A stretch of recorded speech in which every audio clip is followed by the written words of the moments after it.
How's everybody doing out there? It's Saturday, and as I promised, I was going to do a follow-up to our fantastic Dimebag Darrell video that we did. Still gets traction every day. It's still a point of interest with all the fans, and I wanted to respond a little bit to a lot of the comments I've gotten over the years and wear a different shirt this time. So I'm wearing my Japanese Pepsi, I think those are Japanese letters, yeah, that I got.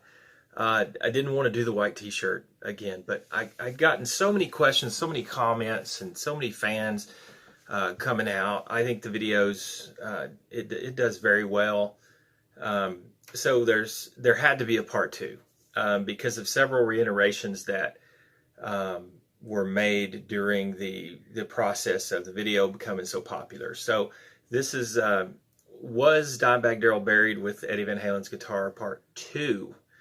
And needless the intro that I put together for this section of videos, but we got a lot of comments, and one of the things that was really talked about the most was that it was the Bumblebee guitar that was placed inside the coffin. And if you're a Van Halen fan, this needs a lot of iteration. If you're a Dimebag Darrell fan, you got to know which guitar was put in there. Now, I got some misinformation. I got a lot of my research out of Rex Brown's book. If you haven't read it, and you're a Pantera fan, got to go pick it up. I mean, it's got a lot of kind of behind-the-scenes stuff, and Rex is a very talented musician in his own right. He did a lot of the production on Cowboys from Hell, and is a great bass player and musician, and was there with Pantera from the beginning. And I actually am going to do another video on the early days of Pantera, because I was actually introduced to them through going to see their live shows at the Basement in Dallas, Texas, and I knew when I saw them then that they were amazing. Dimebag was amazing.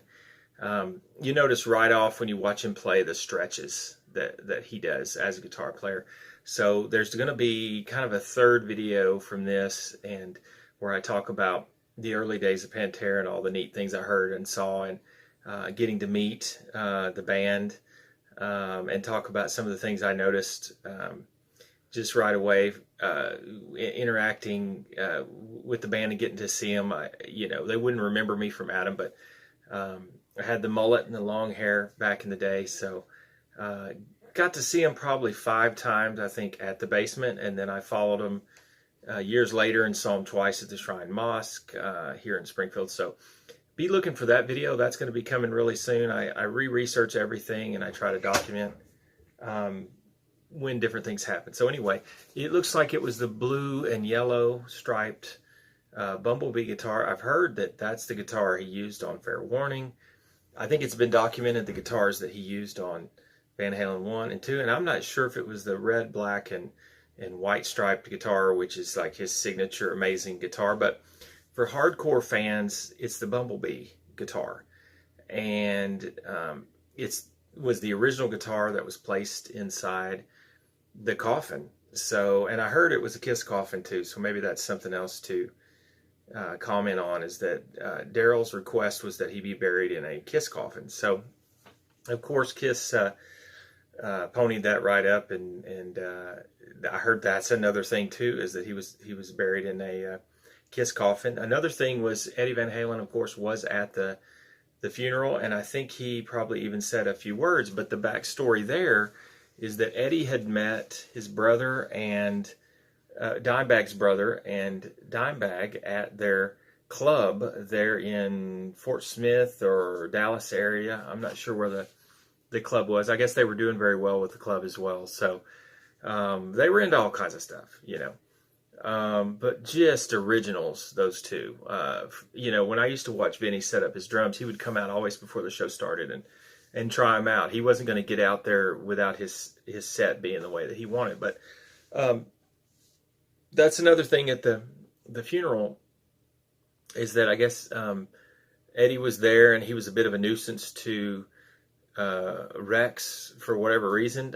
If you guys out there are anything like me, I'm the ultimate Van Halen fan, ultimate Dimebag fan. I wouldn't have said anything just to get to meet the guy would be a fantastic thing. So, but Rex, he's been around all these kind of people for so long. In his book, he notes that he was thoroughly irritated by Van Halen. But back to the focus of the video, I believe it was the Bumblebee guitar. So to correct the first video, it was Van Halen's guitar, and I do believe he used the Bumblebee guitar on a couple of the early records, but mainly I hear Fair Warning and see Fair Warning in a lot of the research. So he was buried, I believe, with that guitar.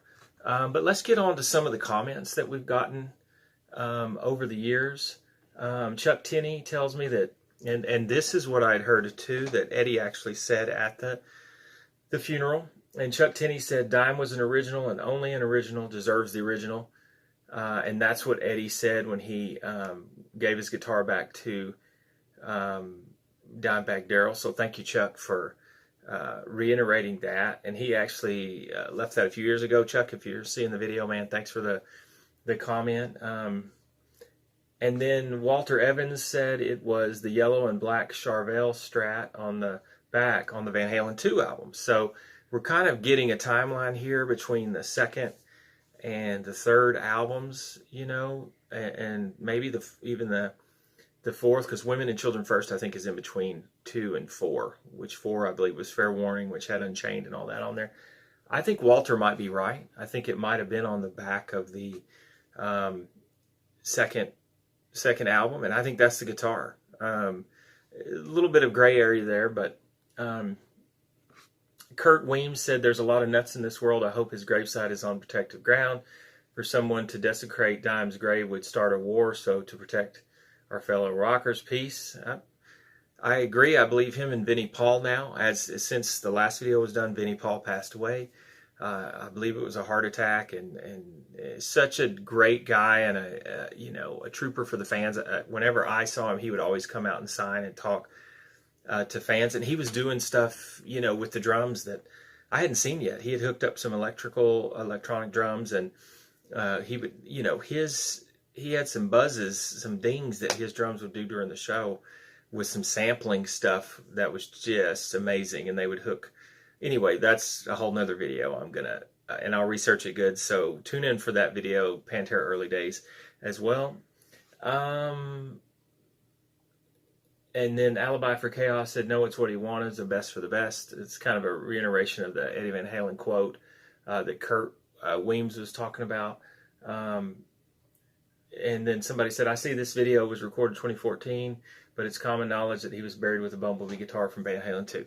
So I recollect him doing Mean Street on that Van Halen Bumblebee guitar, which is Van Halen 4, but he can play Mean Street on any guitar as far as I'm concerned. So let's see. John Lewis mentioned the basement, so he's very familiar with their early shows, obviously, because when a fan comes out and talks about the basement, that's where Pantera was every weekend in 89 and 90. And actually 1990, 91. So, so it looks like from just the comments, Van Halen 2, the Bumblebee is the guitar, and I guess it was a Charvel. So that's kind of the information that's come out, because it's not in Rex Brown's book. Rex just talked about that he was buried with a guitar. So Rex is a bass player. It doesn't discount anything. It's just the detail to it just wasn't that big a deal. But then Craig Zurcher comes down and says it was the second Frankenstat appearing on Van Halen 2, or Frankenstrat, let me get that ready. Van Halen 2 LP and tour was a black and yellow striped guitar. So what it looks like is it's got two names. Either the Frankenstrat, which is the hybrid combination of a lot of different guitars, or the Bumblebee guitar. So that's where we'll take this video, and we'll probably end it there. But those are all the comments that we've gotten since we put the video out 5 years ago. But pretty much everybody who came through, it's the Bumblebee Frankenstrat guitar. Leave your comments below. Again, I just ask that you keep them nice. And I just wanted to go through and thank everybody for all their comments. And please leave comments, like, and subscribe my channel. Hit the bell. There's going to be more Dimebag Darrell and videos to come, guitar videos, the styles of Dimebag Darrell, Yngwie Malmsteen on my channel. Our production's getting a little bit better. So again, like and subscribe. And hey, thanks for tuning in this Saturday for the video. Thanks again.